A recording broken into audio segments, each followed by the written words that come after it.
السلام عليكم متتبعي قناة العائلة الجزائرية، ان شاء الله تكونوا بخير وفي صحة جيدة. كما راكم تشوفوا بديت لكم الفيديو هذه البداية، رانا نوجدوا في الغدا تاعنا. درنا عدس هاوليك، ما حبيناش كثروا الطوماطيش بزاف ومازال الحال راهي 10:30، يعني حنا نديرو فطورنا بكري ونطفوا عليه بطبيعة الحال.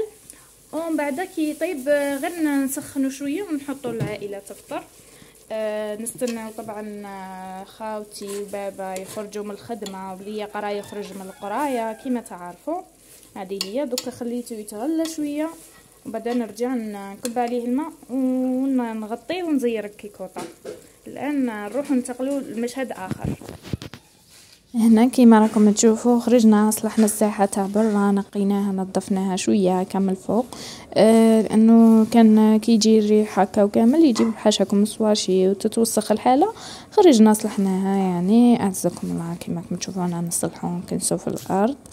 ايضا نظفنا نقينا، وايضا عندنا كشغل جنينه في هكا قدام الدار، خرجنا ثاني نظفناها.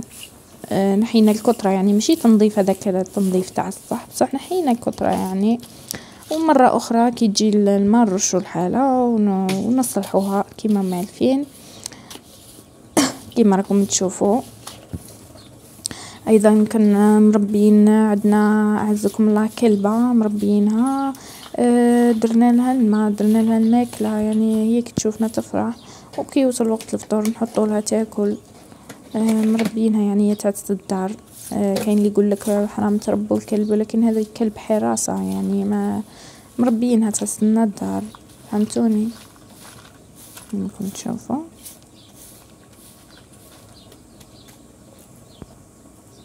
هنا كي شفتني فرحت بزاف على خاطر ما نمد لها الماكله ندير لها الماء. يعني الحيوان سبحان الله يحس بالانسان اللي يضرب وما يعتنيش به، ويحس بالانسان ايضا اللي يوكله ويتهلا فيه. انا هذه الجيري كشغل هذا البيدون دايرته سبيسيال ليه، يعني يشرب منه الماء، حاطينه مساميه بركي كل ما يفرغ الماء نعاودو نديرو لها تشرب الماء. هذه هي. هنا شوفوا كيفاش كيشربت، هاي فرحانه قاعد تخزر غي فيا. يعني لازم هذو المخلوقات مساكن لازم نعتنيو بهم، ما كاش لي كشغل يشوفوا غير لينا، ما كاش كيفاش مخلوقات ضعيفه. على كل حال لازم الانسان يعتني بهم، يتهلا فيهم، يعاملهم مليح، ما يضربهمش. فهمتوني، منها تكسبوا الاجر، منها ربي هكا يرضى علينا وكامل كما كنت تشوفوا. وهذه هي الجنينه اللي قلت لكم عليها قدام الباب، دايرينها ما شاء الله مغطيه علينا بزاف هايله. وكيما معرفين سقيت النباتات ورشيتهم بيان كيما راكم تشوفوا. شوفوا ما شاء الله ولات الحاله خضراء، يعني النبات لازم له اعتناء. كي تعتنوا بالنباتات تاعكم رايحه تخضر الحاله ورايحه تولي بزاف هايله.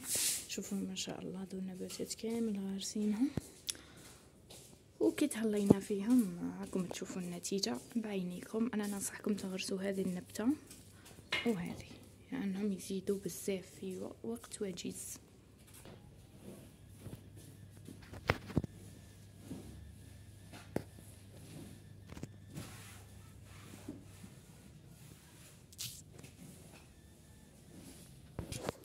وايضا كما راكم تشوفوا رحت للدجاج باش ندير لهم الماء والماكله. هاي ليك شوفوا مربين هادو الدجاجات يولدونا البيض اوكا. رحت باش ندير لهم الماكله، يعني مش عارفه ما نقدرش نصور لكم ونخدم في نفس الوقت، نعطيكم مقاطع نتوما شوفوا بعينكم. هذه هي، يعني هذا هو الروتين تاعي نهار اليوم، كيفاش يبدا كيفاش يخلص واش لازم.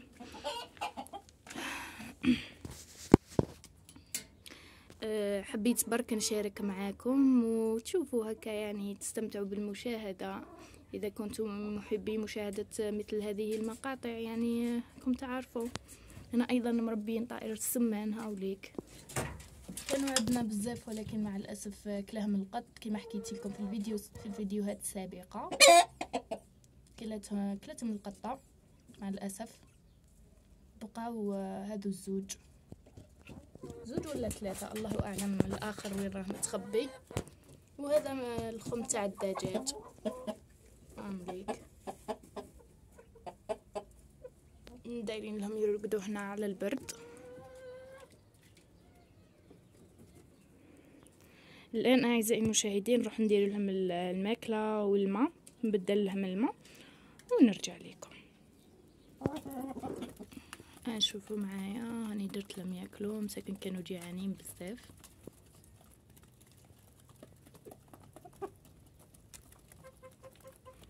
طائر السمان عنده الماكله ما حبيتش ندير له خاطر هما زوج برك، يعني كي نديروا لهم ياكلوا ويخلوا.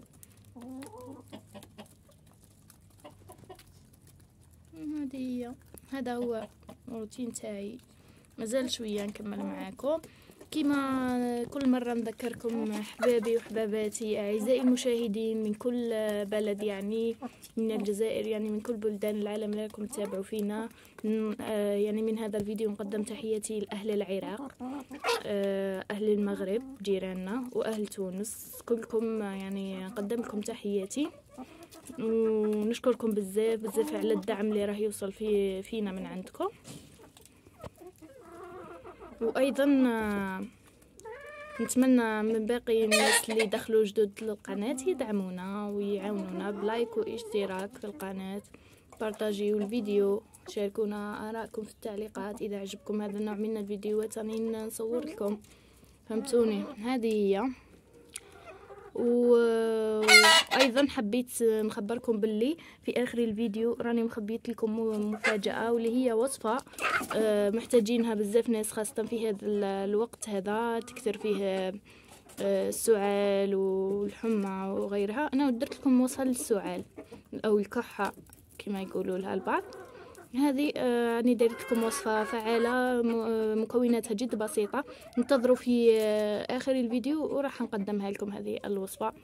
وما تنساوش ديروا لايك، حبسوا الفيديو دقيقه وحطوا لنا لايك وتعليق واشتراك اذا كنتم مش مشتركين.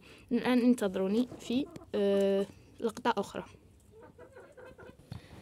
ايضا كما راكم تشوفوا مربيين سمكه، راح درت لها تاكل. هاي ليك نصور لكم من هذا الجانب، ما باليش اذا تبان. هاي ليك مربيين السموكه هذه الصغيره، وعندها ايضا بنتها صغيره. هاي ليك دوك نقرب الصوره تبان لكم، هذه بنتها شفتوها. وهذه السمكه الكبيره كانوا عندها 5 وماتوا، وبقات هذه برك.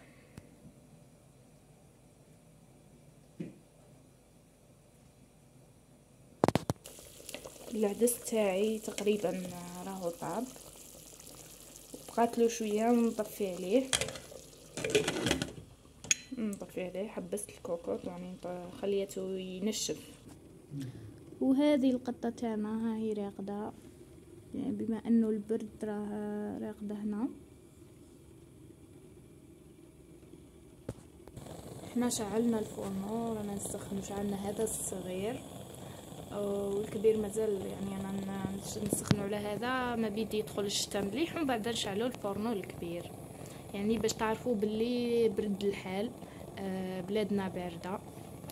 ما تنساوش ديروا لنا لايك. الان ننتقلوا للوصفه تاعنا نهار اليوم. كما خبرتكم قلت لكم الوصفه تاعنا خاصه باللي عندهم اللي يعانوا من السعال، خاصه كي يبرد الجو يتبدل بين المواسم. كاين بزاف اللي تحكمهم السعله او كما يقولوا الكحه. حبيت نقدم لكم هذه الهديه الجميله المتواضعه من عندي، واللي هي وصفه فعاله جدا جدا اللي يعانيوا من هذا السعال. والوصفه تاع نهار اليوم نحتاجوا فيها هذه المكونات البسيطه اللي كامل تعرفوها وراهي قدامكم. اول شيء تحتاجوا فصوص من الثوم، ما تكثروش من الثوم خاصه الناس اللي عندهم لو تاعهم هابطه. هي من المفروض ديروا 5 فصوص، انا درت لكم 3 فقط. لخاطر الناس اللي يعانوا من لاطوسيو تاعهم هابطه. ايضا تحتاجوا هذه النجمه، نجمه الارض يقولوا لها نجمه الارض. هذه النجمه راه تلقاوها عند العشاب، شوفوا هاي لي تحبوا ديروا عليها لقطه شاشه. تحتاجوا هذه النجمه، وتحتاجوا حبه تاع ليمون، هاني نحيتها من الشجره باش ندير لكم منها وصفه. تحتاجوا حبه تاع ليمون.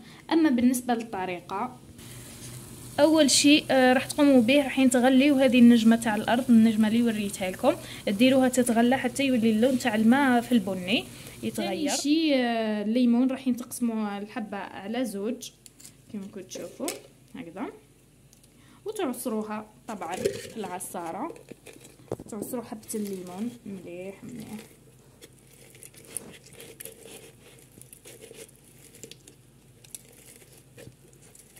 راهي وصفه بزاف سهله، وان شاء الله تجربوها وتفيدكم. تبعوا معايا برك ما تغلطوا في حتى خطوه، وديروها كيما راني نخبركم. ما تنساوش اعزائي المشاهدين، نذكركم انكم تدعمونا في القناه باشتراك ولايك وبارطاجيو الفيديو مع احبابكم. ما تبخلوش علينا بلايك، وباش نزيدو نقدموا لكم وصفات اكثر. واي حاجه احترتوا فيها ولا عندكم اي حاجه هكا خبرونا، احنا بطبيعه الحال راني نقدم لكم في هذه الوصفات. على بالي راح تتسائلوا منين. انا عندي كتاب الاب تاعي درس طب الاعشاب، الطب البديل بالاعشاب. الاب تاعي درس هذا الاخر، وعنده عنده بزاف، ماشي كتاب واحد، عنده بزاف كتب للطب البديل بالاعشاب. كل مره نشوف وصفه هكذا الناس يحوسوا على حاجه، ولا نشوف الوصفه ونجي نخبركم. لذلك هذو الوصفات على بها نقول لكم وصفات مضمونه. وديجا بزاف متابعين جربوهم وعاودوا بعثوا لي وشكروني بزاف، قالوا لي والله غير ملي استعملنا الوصفات تاعك الحمد لله تهنينا من هذاك المرض، تهنينا من اي حاجه يعني حطيتها. كلها راهي مدروسه في كتاب، حوسوا على هذا الكتاب، كتاب الطب البديل في الاعشاب. الان كما راكم تشوفوا هنايا رايحين هذوك الفصوص تاع الثوم تقشروهم وتسكرفجوهم في السكرفاج كي بهذه الطريقه. هايليك الان انا درنا 3 خطوات. عندكم تخليو النجمه تاع الارض هذيك تتغلى مليح في الماء، وتروحوا ترابيو 3 سنات هذوك تاع الثوم. ما حبيتش نكثر كما قلت لكم، خاف يعود يهبط لكم لاطونسيو بزاف. وهنايا عصرت الحبه تاع القارص، ودوك نقول لكم كيفاش تستعملوها. الان كما راكم تشوفوا هذاك الثوم اللي سكرفجناه، هاني كبيت معاه القارص معصور كما تشوفوا. نخلطوه مليح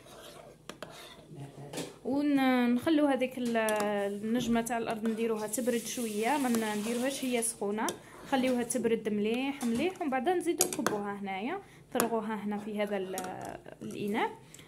وبعدها رايحين تخلطوا المكونات مع بعض. عندكم هنا فرغنا بعد ما بردت شويه، انا باش نصور لكم يعني نتوما الاحسن خلوها تبرد مليح. فرغتها مع هذوك المكونين تاع القارص والثوم وخلطتهم مليح. عندكم هذا كاس تاع تعبروا بالكاس تاع لاتاي، تفرغوه في الكاس تاع لاتاي، تمدوا لدراري صغار يشربوه الصباح، عفوا تخبوه تشربوه في الليل. كي يجوا راح يرقدوا تعطوا لهم كاس تاع اتاي، تعبروا بالكاس تاع اتاي تعطوا لهم يشربوه ويرقدوا، على خاطر السعاله تحكمهم بالكثره في الليل. كي يجوا راح يرقدوا تحكمهم هذاك السعال والكحه. هذه هي الوصفه تاعنا نهار اليوم، ان شاء الله تكون عجبتكم، وان شاء الله تجيب لكم نتيجه، تستعملوها طبعا وتجيب لكم نتيجه. ما تنساوش تخبرونا في التعليقات اللي مجربينها واللي مش مجربينها، روحوا جربوها وروحوا رجعوا لنا بالاخبار. على بالي بلي حتفيدكم وتعجبكم بالبزاف. الان نتمنى تكونوا استمتعتوا بالمشاهده وعجبكم الفيديو تاعنا النهار اليوم. ما تنساوش تدعمونا في القناه باشتراك ولايك وبارطاجيو الفيديو، ونلتقي ان شاء الله في فيديو قادم وبوصفه جديده باذن الله. الان ما عليا غير نقول لكم تهلاو في رواحكم ومشاهده ممتعه، ودمتم في امان الله وحفظه. مع السلامه.